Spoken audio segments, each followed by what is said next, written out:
10월 1일은 국군의 날이었죠. 저희 아들이 국군 행사가 있어가지고 잠깐 만나고 왔습니다. 휴가처럼 이렇게 주어진 1박 2일의 시간들이 이 아이에게 이제 어느 헤어질 때쯤이 되었을 때 이런 말을 하게 되었어요. 이제 제가 가야 되니까는 그런 얘기를 해요. 나도 타고 가고 싶다. 나도 같이 가고 싶다. 이렇게 얘기를 해요. 참 안타깝죠?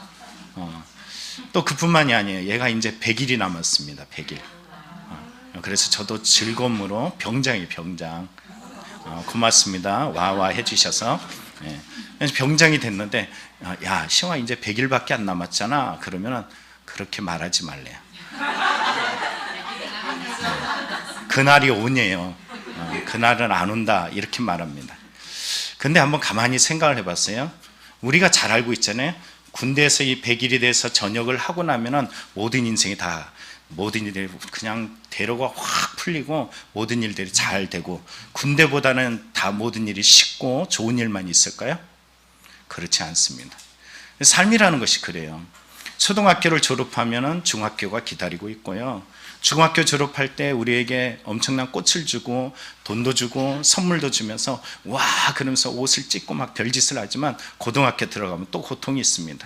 대학 가겠다고 버둥버둥 거리면서 밥도 못 먹고 공부하느라고 이것저것 다 절제하면서 살아가서 대학 가지만, 여러분 요즘은 아이들이 대학에 가서 졸업때가 되면 어떻게 해요?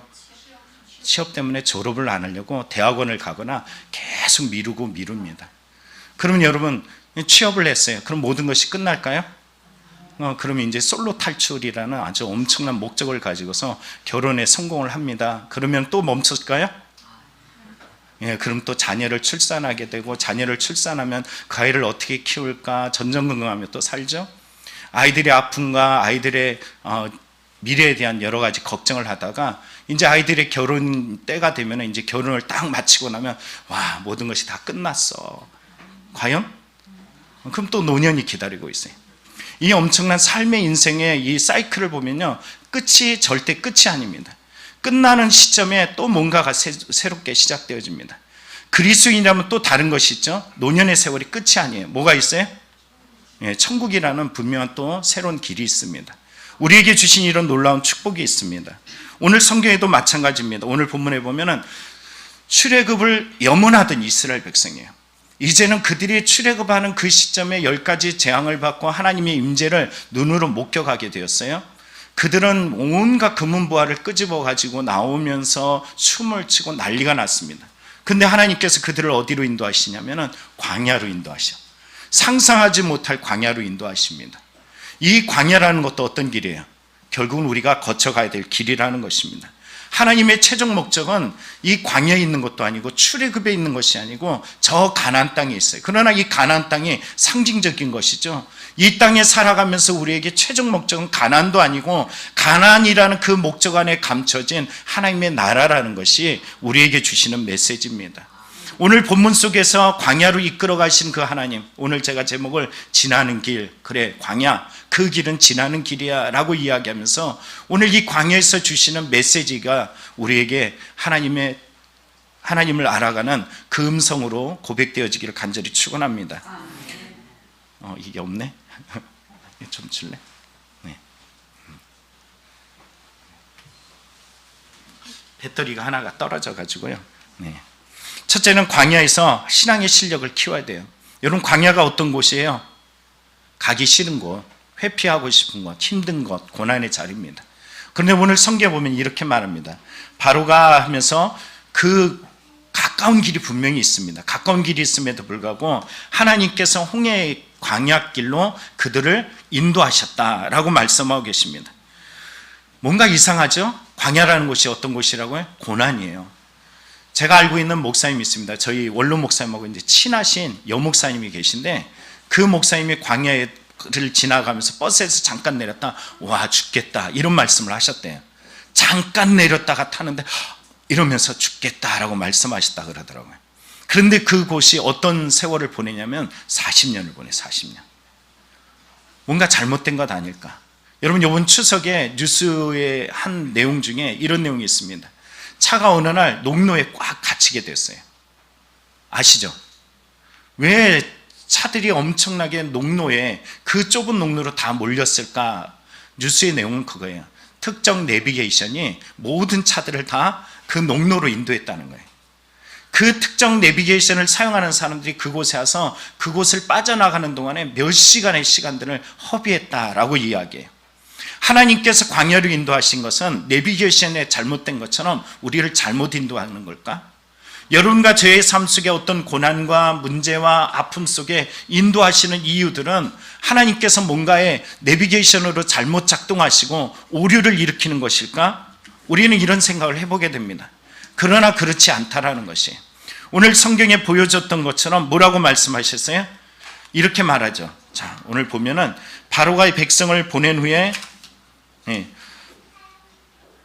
바로가 백성을 보낸 후에 보면은 이스라엘 백성이 블레셋 사람의 땅에 가까울지라도 하나님이 그들을 그 길로 인도하지 아니하셨으니 이는 하나님의 말씀하시기를 이 백성이 전쟁을 하게 되면 마음을 돌이켜 애굽으로 돌아갈까 하셨습니다. 그러므로 하나님이 홍해의 광야길로 돌려 백성을 인도하시매. 여러분 성경 속에 보면은 하나님이 뭐라 말씀하시냐면 이 엄청난 기적과 이적을 보았던 이스라엘 백성이에요. 그렇죠? 생각나시나요? 애굽이라는 당시 세대 세계를 제패하고 있던 그 나라에 정말로 꿈쩍도 하지 않는 바로의 마음을 움직이는 당시 때 신격화되었던 절대 군주인 바로의 마음을 움직이기 위해서 하나님께서 10가지의 재앙을 일으켰어요. 애굽에게는 놀라움이었고요, 이스라엘 백성에게는 놀라운 하나님의 능력을 체험하는 자리였어요. 그렇다면 한번 생각해 보시죠. 기적과 이적을 체험한 사람이 신앙이 좋아질까요? 나빠질까요? 지난주에 뭐라고 이야기했어요? 다 그런 것은 아니다라고 분명히 말씀드렸죠. 기적을 봤다 그래서 신앙이 좋아지진 않습니다. 은혜를 맛봤다 그래서 신앙이 성장하는 것은 아닙니다.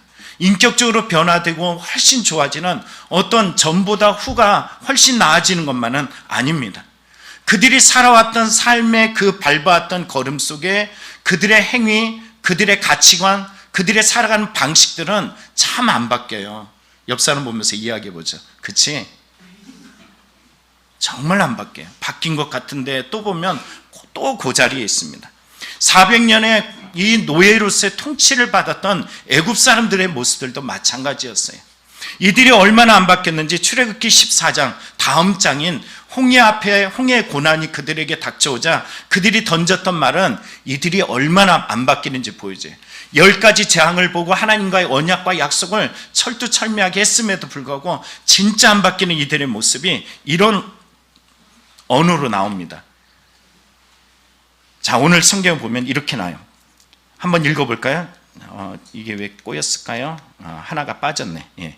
그들이 또 모세에게 이르되 애굽에서 매장지가 없어서 당신이 우리를 이끌어내어 이 광야에서 죽게 하느냐? 어째 당신이 우리를 애굽에서 이끌어내어 우리를 이같이 하느냐? 우리가 애굽에서 당신에게 이른 말이 이것이 아니냐? 이르기를 우리를 내버려 두라. 우리가 애굽 사람을 섬길 것이라 하지 아니했더냐? 애굽 사람을 섬기는 것이 광야에서 죽는 것보다 낫도다. 여러분 성경에 보면 이들이 뭐라고 이야기해요?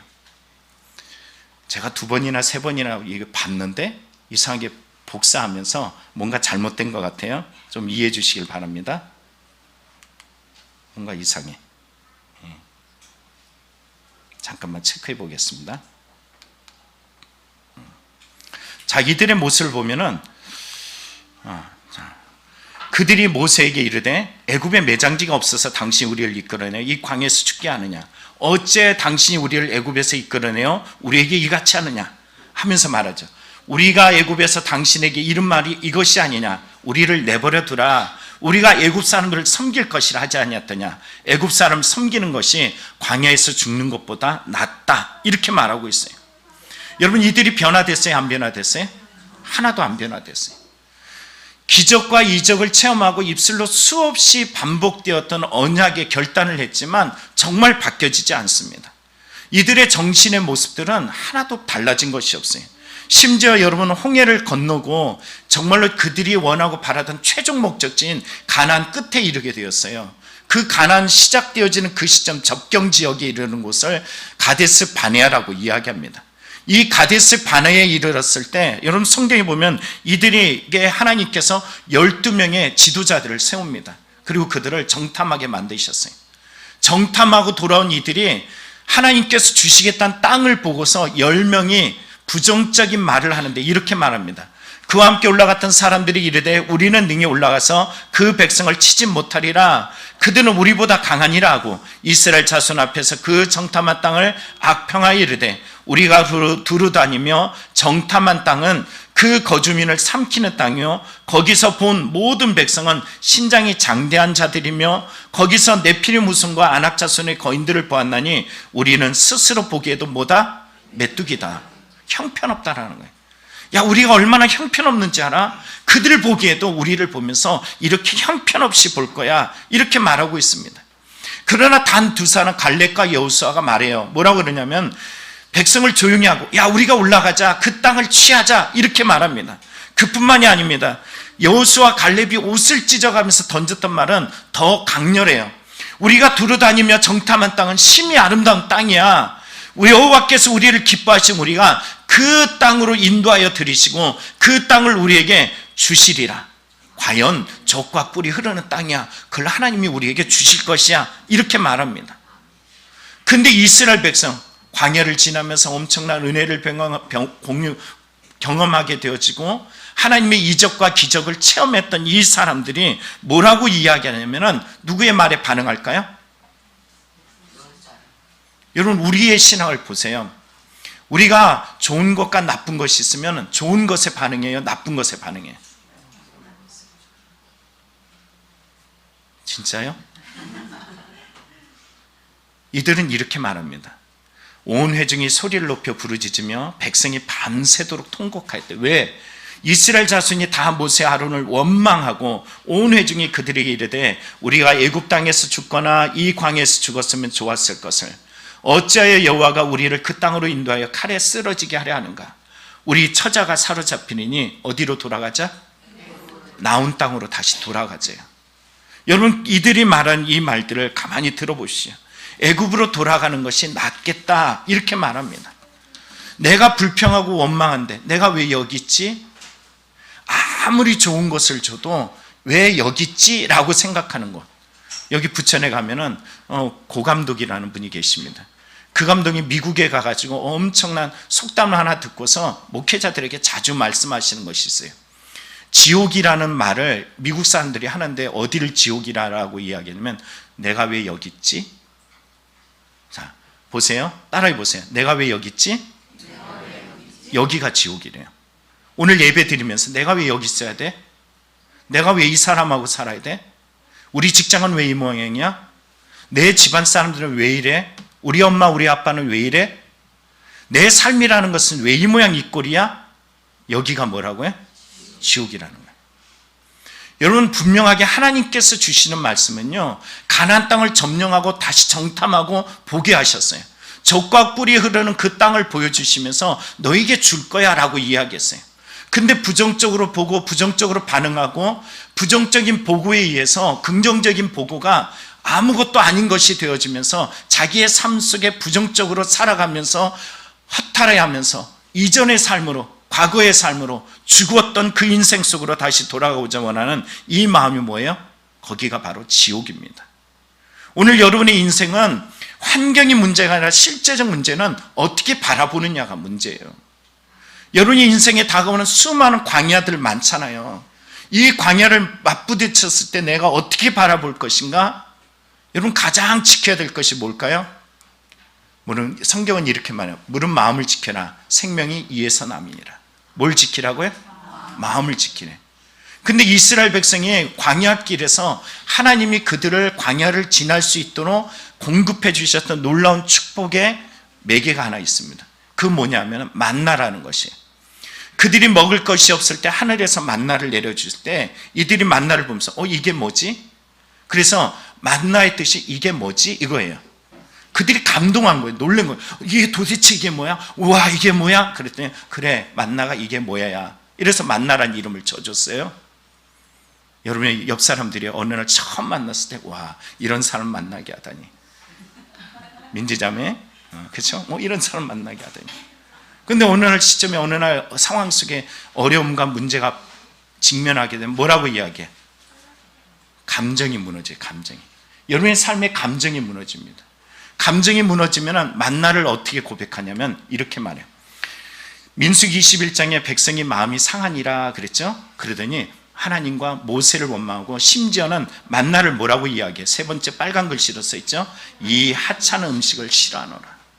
하나님이 주신 은혜, 야 이게 뭐지? 이런 걸 나에게 주셨어? 와 그러면서 감탄을 하고 감동했던 이 모든 요소들을 하찮은 것, 하찮아하는 이런 모습으로 바뀌어져요. 여러분 이 광야를 통해서 하나님께서 그들에게 원하신 것은 뭘까요? 믿음의 수준을 일으켜 세우기 원하심이에요. 자기의 수준이 어떤지 알고 하나님을 바라보면서 그 수준을 성장시키고자 원하셨던 것이 광야로 이끌어 가신 하나님의 방법입니다. 여러분 맞부딪히는 여러 일들 속에서 고난 속에서 어려움 속에서 우리는 믿음의 수준을 일으켜 세우는 성도들이 되기를 간절히 축원합니다. 이러한 수준 가지로 가지고서 블레셋 군대를 맞부딪혀 보십시오. 어떻게 될까요? 옛날에 당나라 군대네 이렇게 말하죠. 오합지졸. 이런 모습으로 아무리 숫자 군대가 60만이라는 어마어마한 군대를 거느리고 있더라도 결국 이들은 맞부딪혀서 도망갈 수밖에 없고 애굽으로 돌아갈 수밖에 없기에 하나님께서는 도저히 뒤로 테러로 빠져나갈 수 없도록 그들을 결단코 어디로 이끌어가겠다? 가나안으로 이끌어가겠다는 당신의 굳은 의지를 가지고 광야로 이끌어갔던 것입니다. 오늘 인생의 광야를 만날 때마다 우리는 그러면 어떻게 해야 될까요? 성경은 이렇게 말합니다.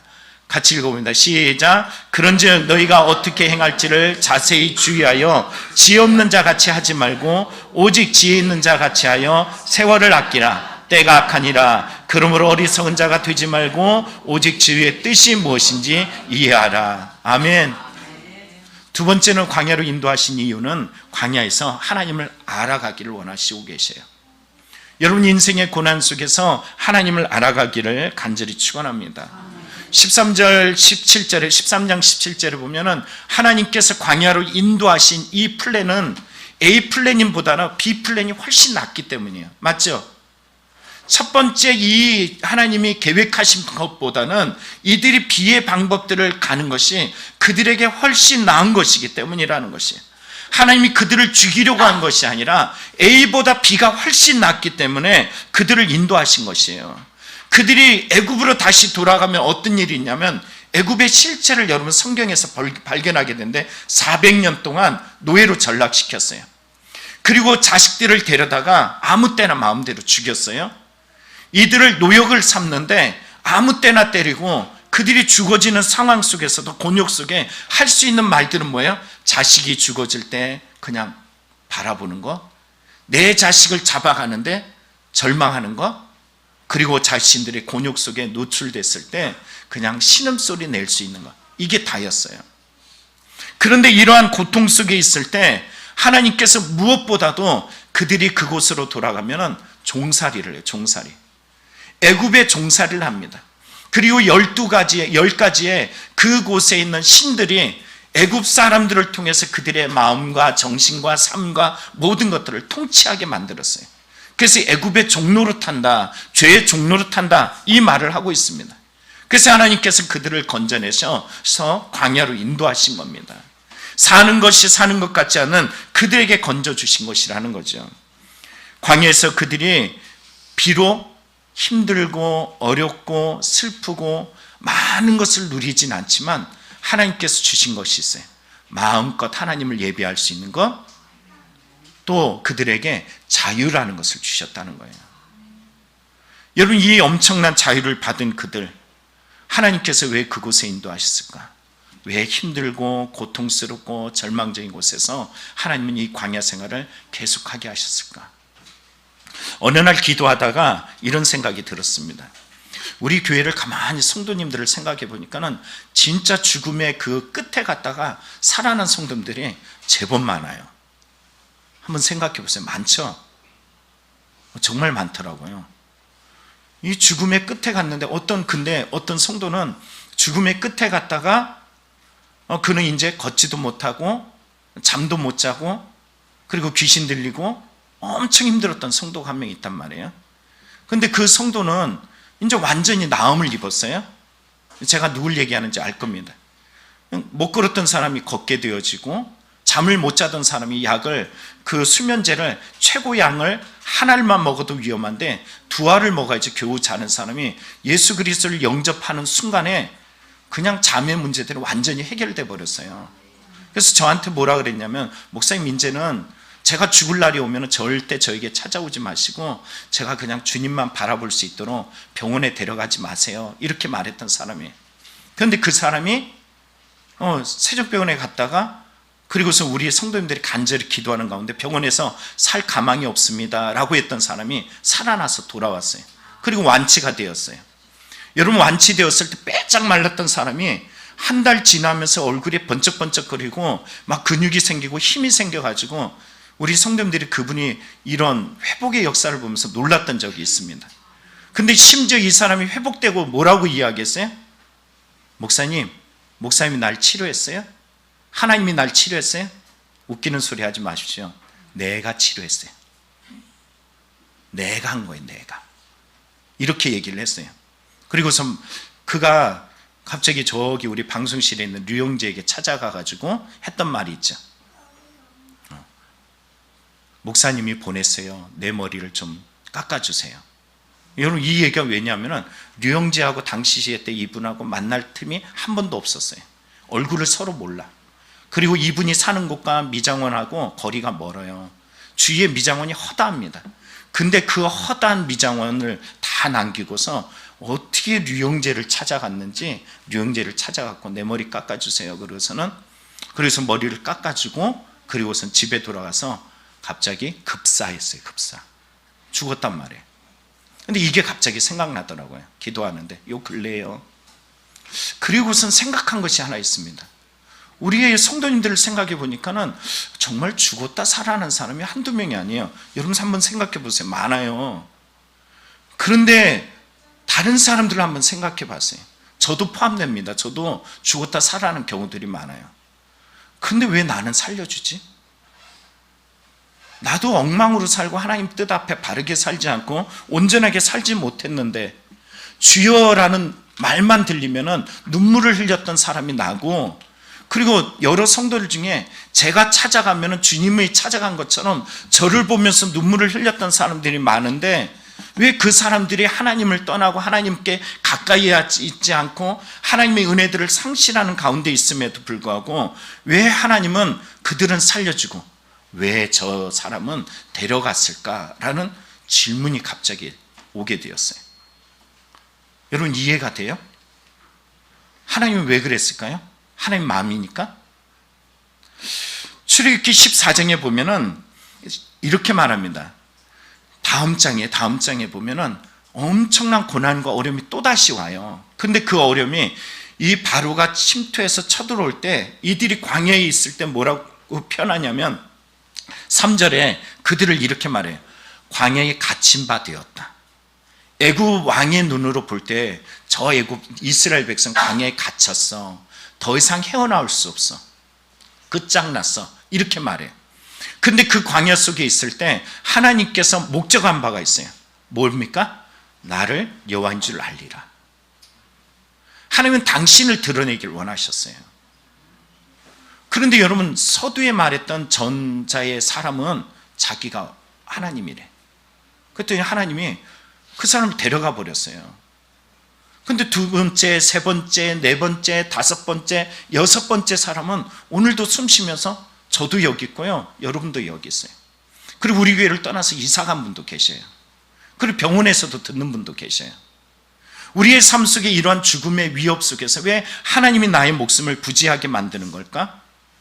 여러분, 하나님은 이미 모세를 애굽으로 보낼 때부터 그들에게 계획한 계획이 있습니다. 목적이 있어요. 애굽으로 보내는 모세에게 하나님께서 말씀하시기를, 야, 그들을 빼내, 그들을 건져내라고 말씀하시면서 7절에 말하기를, 내가 그들을 내 백성으로 삼고 나는 너희의 하나님이 되고 나는 애굽 사람의 무거운 짐 밑에서 너희를 빼낸 너희의 하나님 여호와인 줄 알게 할 것이야. 이렇게 말씀하고 계시다는 겁니다. 하나님은 그들의 인생에서 여전히 고난과 어려움을 직면하게 만드시고 그 고난 속에서 뭘 드러내길 원하시냐면 내가 하나님이야, 내가 하나님이야, 내가 하나님이야 이렇게 말해요. 여러분 이 말, 여러분 오늘 읽었던 성서 교독 부분 있죠? 시편 23편이에요. 다윗이 정말로 죽을 것 같은, 인생이 끝장난 것 같은 가장 침울하고 가장 비통하고 가장 절망적이고 소망마저도 끊어질 때 쓴 시가 시편 23편이에요. 많은 시인들이, 많은 신학자들이 말하기를 시편 23편은 자기 아들 압살롬이 자기 아버지 다윗을 죽이고 자기가 왕이 되려고 쿠데타를 일으킨 사건입니다. 사울의 엄청난 고난과 괴로움을 이겨나가면서 단련돼서 신앙이 생겼지만 왕이 되고 나서 가장 그에게 고통스러운 순간은 언제냐면은 자기 아들이 나를 죽이려다는 거예요. 근데 이 압살롬이 누굴까요? 다윗에게 어떤 대상이에요? 가장 사랑하는 아들이에요. 내 사랑하는 아들이 칼을 들고 군대를 동원해서 사람들을 다 마음을 빼앗아서 자기를 죽이러 가는 때예요. 여러분 이런 광야가 없어요. 그런데 뭐라고 이야기해? 여호와는 나의 목자시니 내게 부족함이 없으리로다. 하나님의 마음을 알아가요. 하나님의 마음을 아니까 여호와는 나의 목자시니 내게 부족함이 없으리로다. 여러분 성경이 요즘에 새벽 예배 호세아서를 하거든요. 하나님께서 호세아에게 참 기가 막힌 그런 명령을 내리세요. 음란한 여인 고멜을 너가 결혼해. 그리고 첫 번째 아들을 낳으면 이스라엘 심판이라는 이름을 지어. 두 번째 딸을 낳으면 로르하마 긍휼을 입지 못했어라는 이름을 지어. 세 번째 아들을 낳으면 로암미 너는 내 백성이 아니야라는 세 번째 이름을 내려요. 여러분 이 말을 들었을 때 호세아가 어떻게 반응했을까? 여러분 한번 상상해 보시죠. 여러분의 삶 속에 정말 상상도 못한 내 가정이 이렇게 망가뜨리고 무너질 만한 상황을 그렇게 순종하며 나아갈 수 있었던 이유는 뭘까요? 다름 아니라 하나님의 마음을 알았던 것이에요. 인생의 광야 속에서 하나님의 마음을 알아가면 우리는 그 안에서 우리의 삶에 부딪혀오는 여러 문제들을 좌절하고 낙심하지 않습니다. 여러분 죽었다 살아나면 모든 문제가 다 해결될까요? 앞서 서두에서 말했던 것처럼 어떤 일이에요? A를 졸업하면 B가 기다리고 B를 졸업하면 C가 기다려요. 끊임없이 부딪혀오는 인생의 광야를 맞부딪혔을 때 이겨나갈 힘은 뭐냐면 하나님의 마음을 아는 것입니다. 요한복음 9장에 보면요 어떤 눈먼자가 있어요. 인생의 광야를 체험하고 살아가는 이 광야 같은 인생을 살아가는 앞을 보지 못하는 시각장애인에게 사람들이 말합니다. 저의 앞을 보지 못함이 누구의 죄입니까? 저 아비의 죄입니까? 어미의 죄입니까? 아니면 저놈의 죄입니까? 우리의 인생 속에 다가오는 수많은 고통과 괴로움을 바라볼 때 사람들이 바라보는 시선은 똑같아요. 누구 때문에 그럽니까?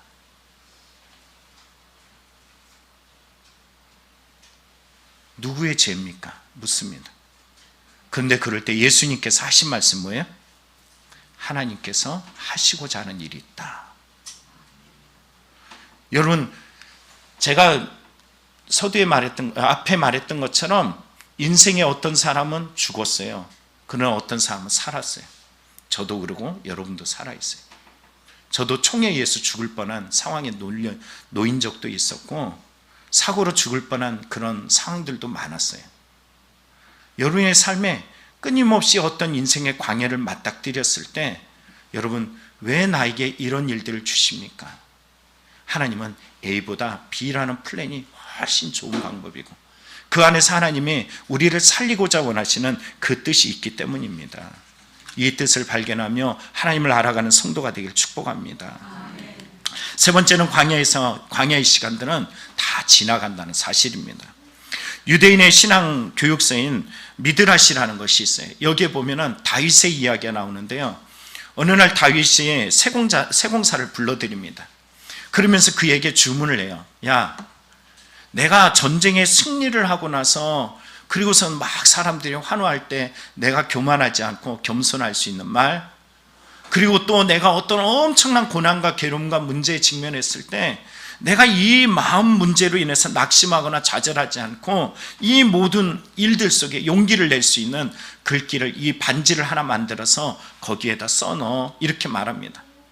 그랬더니 이 다윗이 이 명령을 줬던 바로 이 세공업자가 이 마음을 가지고 집에 가서 막 고민하는 거예요. 절대군주의 왕이 명령했는데 이걸 도대체 어떻게 해결할까 전전긍긍하다가 해결할 수 없어서 반지만 아주 멋들어지게 만들어 놓고서 글을 새겨 놓을 공간을 만들어 놓고 고민하다가 어디로 가냐면 솔로몬에게 가요.